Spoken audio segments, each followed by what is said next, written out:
Chapter 33, Christmas in May. Pa brought groceries that afternoon. It was wonderful to see him coming in with armfuls of packages. Wonderful to see a whole sack of white flour, sugar, dried apples, soda crackers, and cheese. The kerosene can was full. How happy Laura was to fill the lamp, polish the chimney, and trim the wick. At supper time, the light shone through the clear glass onto the red check tablecloth and the white biscuits, the warmed-up potatoes, and the platter of fried salt pork. With yeast cakes, Ma set the sponge for light bread that night, and she put the dried apples to soak for pies. Laura did not need to be called next morning. She was up at dawn, and all day she helped Ma bake and stew and boil the good things for next day's Christmas dinner. Early that morning, Ma added water and flour to the bread sponge and set it to rise again. Laura and Carrie picked over the cranberries and washed them. Ma stewed them with sugar until they were a mess of crimson jelly. Laura and Carrie carefully picked dried raisins from their long stems and carefully took the seeds out of each one. Ma stewed the dried apples, mixed the raisins with them, and made pies. It seems strange to have everything one could want to work with, said Ma. Now I have cream of tartar and plenty of saleratus. I shall make a cake.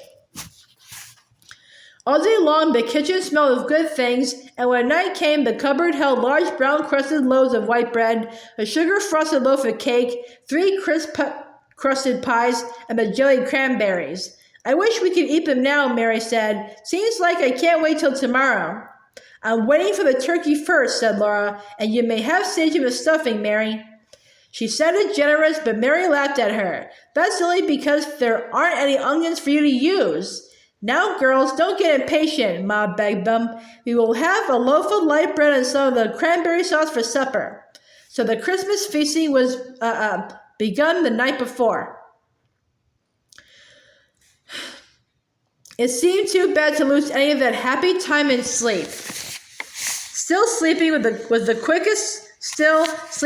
quickest way to tomorrow morning. It was no time at all, after Laura's eyes closed, till Ma was calling her and tomorrow was today.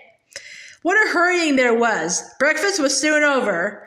Then, while Laura and Carrie cleared the table and washed the dishes, Ma prepared the big turkey for roasting and mixed the bread stuffing for it. The May morning was warm and the wind from the prairie smelled of springtime. Doors were open and both rooms could be used once more.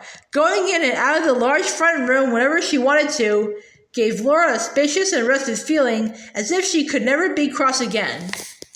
Ma had already put the rocking chairs by the front windows to get them out of her way in the kitchen. Now the turkey was in the oven, and Mary helped Laura draw the table into the middle of the front room. Mary raised its drop leaves and spread smoothly over it the white tablecloth that Laura brought her. Then Laura brought the dishes from the cupboard, and Mary placed them around the table. Carrie was peeling potatoes, and Grace was running races with herself the length of both rooms. Ma brought the glass bowl filled with glowing cranberry jelly. She set it in the middle of the white tablecloth, and they all admired the effect.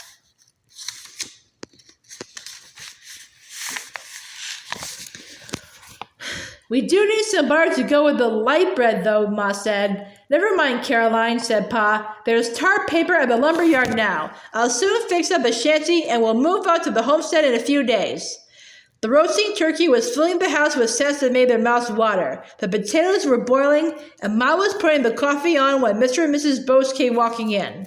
For the last mile, I've been following my nose to that turkey, Mr. Bose declared. I was thinking more of seeing the folks, Robert, than of anything to eat, Mrs. Bose chided him. She was thin and the lovely rosy color was gone from her cheeks, but she was the same darling Mrs. Bose, with the same laughing black-fringed blue eyes and the same dark hair curling under the same brown hood. She shook hands warmly with Ma, Mary, and Laura, and stooped down to draw Carrie and Grace close in her arms while she spoke to them. Come into the front room and take off your things, Mrs. Bose, Ma urged her. It is good to see you again after so long. Now you rest in the rocking chair and visit with Mary while I finish up dinner. Let me help you, Mrs. Bose asked, but Ma said she must be tired after her long walk and everything was nearly ready. Laura and I will soon have dinner on the table, said Ma, turning quickly back to the kitchen. She ran against Pa in her haste. We'd better make ourselves scarce, Bose, said Pa. Come along, and I'll show you the Pioneer Press I got this morning. It will be good to see a newspaper again, Mr. Bose agreed eagerly, so the kitchen was left to the cooks. Get the big platter to put the turkey on, Ma said, as she lifted the heavy dripping pan out of the oven. Laura turned to the cupboard and saw on the shelf a package that had not been there before. What's that, Ma? She asked. I don't know. Look and see, Ma told her, and Laura undid the paper. There on a small plate was a bottle of butter. Butter! It's butter! She almost shouted. They heard Mrs. Bose laugh. Just a little Christmas present, she called. Pa, Mary, and Carrie exclaimed aloud in delight, and Grace squealed long and shrill while Laura carried the butter to the table. Then she hurried back to slide the big platter carefully beneath the turkey as Ma raised it from the dripping pan.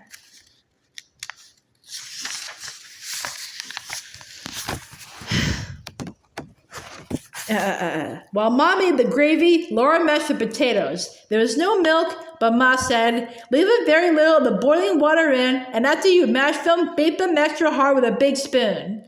The potatoes turned out wet and fluffy, though not with the flavor that plenty of hot milk and butter would have given them. When all the chairs were drawn up to the well-filled table, Ma looked at Pa and every head bowed.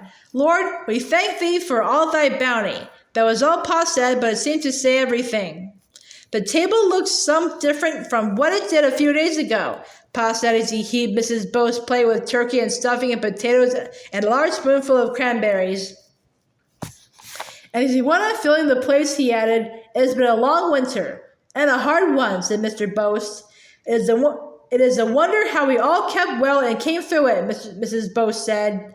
While Mr. and Mrs. Bose told how they had worked and contrived through that long winter, all alone in the blizzard-bound shanty on their claim, Ma poured the coffee and Pa's tea. She passed the bread and the butter and the gravy and reminded Pa to refill the plates. When every plate had been emptied a second time, Ma refilled the cups and Laura brought in the pies and the cake. They sat a long time at the table, talking of the winter that was past and the summer to come. Ma said she could hardly wait to get back to the homestead. The wet, muddy roads were the difficulty now, but Pa and Mr. Bose agreed that they would dry out before long. The Bose were glad that they had wintered on their claim and didn't have to move back to it now. At last, they all left the table. Laura brought the red-bordered table cover, and Carrie helped her to spread it to cover neatly out of sight the food and the empty dishes. Then they joined the others by the sunny window. Pa stretched his arms above his head. He opened and closed his hands and stretched his fingers wide, then ran them through his hair till it all stood on end.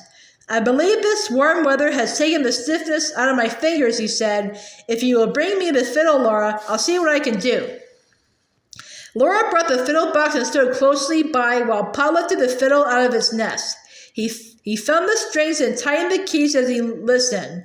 Then he rosined the bow and drew it across the strings. A few clear, true notes softly sounded. The lump in Laura's throat almost choked her. Pa played a few bars and said, "This is a new song I learned last fall, the time we went to Volga to clear the tracks. You hum the tenor along with the fiddle, Boast." Well, I sing it for the first time, a few times over, and you'll all pick up the words. They all gathered around him to listen while he played along the opening bars. Then Mr. Boast's tenor joined the fiddle's voice and Pa's voice singing, "This life is a difficult riddle, for how many people we see, with faces as long as a fiddle, that ought to be shining with glee. I am sure in this world there are plenty of good things enough for us all, and yet there's not 1 out of 20 but thinks that his share is too small. Then what is the use of repining? For where there's a will, there's a way, and tomorrow the sun may be shining, although it is cloudy today. Do you think that by sitting and sighing you'll ever obtain all you want? It's cowards alone that are crying and foolishly saying, 'I can't.' It is only by plodding and striving and laboring up the steep hill of life that you'll ever be thriving, which you'll do if you've only the will." They were all humming the melody now, and when the chorus came again, Mrs. Bo's alto, Ma's contralto, and Mary's sweet soprano joined Mr. Bow's tenor and Pa's rich bass, singing the words, and Laura sang too, soprano. But what is the use of repining? For where there's a will, there's a way, and tomorrow the sun may be shining, although it is cloudy today. And as they sang, the fear and the suffering of the long winter seemed to rise like a dark cloud and float away on the music. Spring had come. The sun was shining warm, the winds were soft, and the green grass growing.